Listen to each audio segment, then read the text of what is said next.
Hey everyone, welcome to episode number 666 of NoDQ&AV video.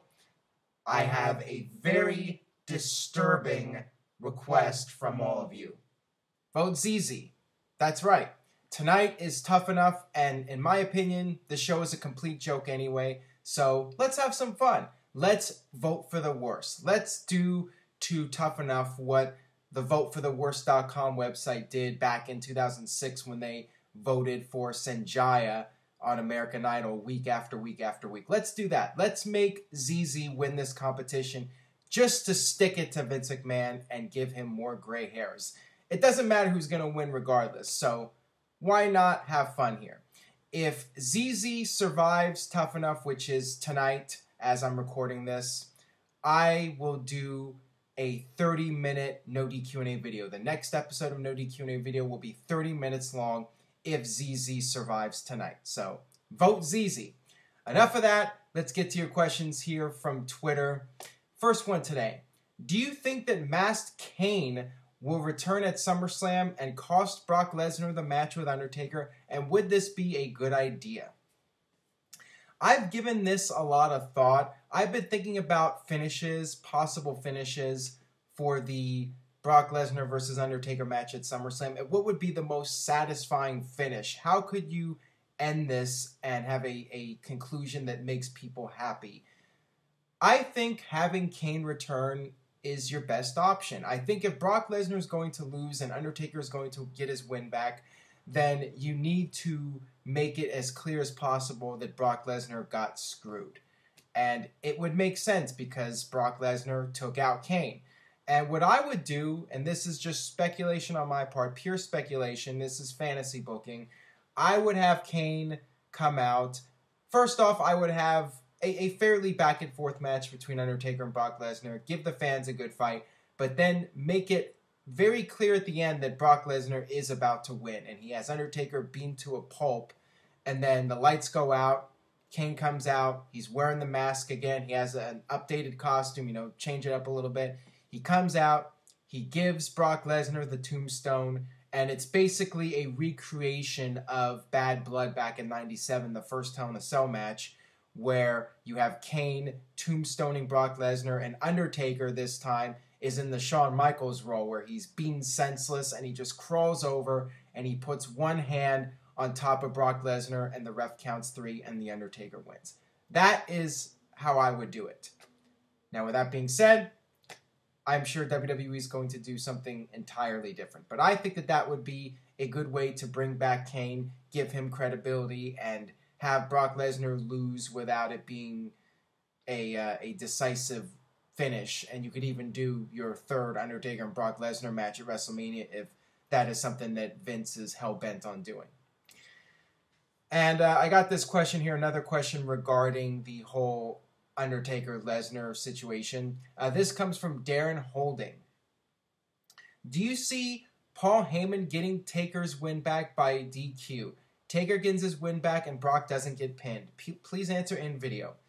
The problem with this, I don't think it's a good idea to do a DQ or countout or non-finish 2 pay-per-views in a row. If Battleground was a decisive finish, then I would have made more of an argument for doing this. But because WWE is hyping this so much, and Paul Heyman went on Raw and said that this match was the match that was too big, the rematch too big for WrestleMania, WWE's really hyping this, and I think you need to do something significant.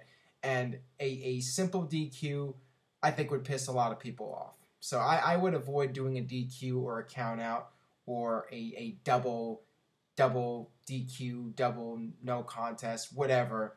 I would avoid doing that. All right, this one comes from Matthew James. Why do you think Ryback isn't stripped of his title? When Daniel Bryan got stripped of his title, he got stripped as soon as the injury got out. I think it's because with Ryback, he's expected to return in time for SummerSlam.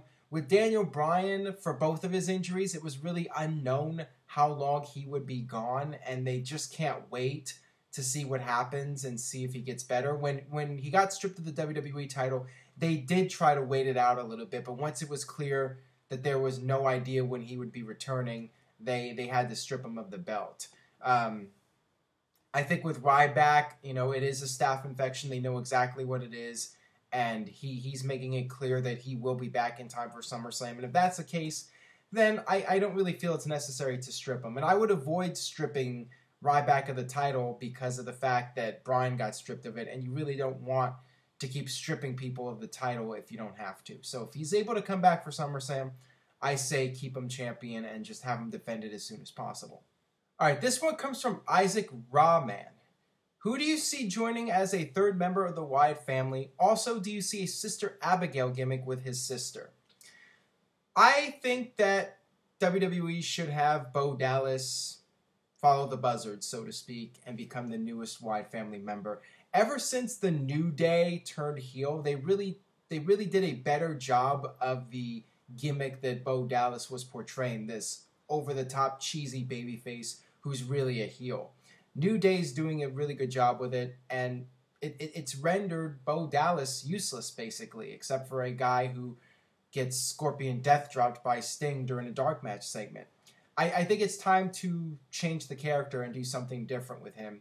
Have him join the Wyatt family, have him join his brother, let him grow out the beard, and give his character a serious makeover. And as far as Sister Abigail goes, there's been speculation about this for years now, ever since the Wyatt family first came onto the WWE scene. There was speculation that Paige would be the Sister Abigail character. I think that if the sister of Bo and Bray, I believe her name is Mika, they bring her in, she would be fitting for that role. And I heard that WWE's giving her a tryout, and if things work out, I think she would be the perfect candidate. Let the real-life siblings be the Wyatt family. Makes sense to me. I would go with that if things work out with her tryout and they want to bring her in. All right, this one comes from Julian Light, 1995. Greetings from Japan. I've been a subscriber since 2010, but I'm a first-time asker. Who's the hottest diva of all time? Pick only one. Well, I would say Trish Stratus. I would say Trish not just for her looks, but also her demeanor. She had a very sexy demeanor, and she was a classy lady behind the scenes, not just on television, but behind the scenes. She really stepped up to the plate and busted her ass in WWE and became one of the greatest divas of all time. So, to me, it's an easy answer. I say Trish. I got this one here from TJ the Zero Man.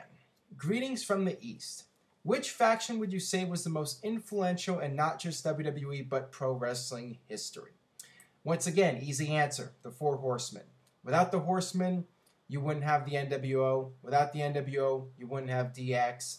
Later factions like Evolution were influenced by the Horsemen. The Horsemen were the blueprint for the heel faction. They were the first of their kind, the cool heels, and just about every heel faction in later years was in some way influenced by the Horsemen. Easy answer, Four Horsemen. Got this one here from Mikey. I'm trying to watch all the old pay-per-views on the WWE Network. What years do you recommend that I start with? He's asking me what pay-per-views I recommend he starts watching. I would say start off with the late Attitude Era. If you're looking to watch the best pay-per-views first, I would say the Attitude Era from 2000 through 2002. Those were the best pay-per-views from the WWF overall, in my opinion. But it's just a matter of taste. For me personally, I like watching the pay-per-views in chronological order. If you're going to eventually be watching all of the pay-per-views, I would say just start off at the beginning. Start off at WrestleMania and just work your way through it. But if you're looking to watch the best of the best first, like I said, from 2000 through 2002, that would be my recommendation. All right, this one comes from the anime fans. What is the most controversial item WWE has sold since the debut of the Shop Zone? Well, there have been quite a few over the years. I think that Becky Lynch last kicker one that came out a few months ago, that was pretty controversial. I think the most controversial would probably be the Sin Cara penis t-shirt, where they had the picture of Sin Cara on the front, but the way his outfit was designed, it looked like he had an erect penis. And it was quickly pulled. So I would go with that one, especially a shirt like that coming out during the PG era too. Doesn't help matters. All right, moving on here. Got this question from Kayfabe Candy Ass. On the main roster, are they trying a bit too hard to put over Charlotte as being Ric Flair's daughter? I definitely see what you mean about this. I've gotten some other comments from people. Charlotte is perhaps overdoing it with the woos and them bringing up that she's Ric Flair's daughter. I think it's good to acknowledge her history, but at the same time, I think that trying to make her a female Ric Flair is going a little bit too far. I understand why WWE is doing it, because on NXT, it's more of the hardcore fans that are watching, and they all know that she's Ric Flair's daughter, so you don't really have to play up on it as much.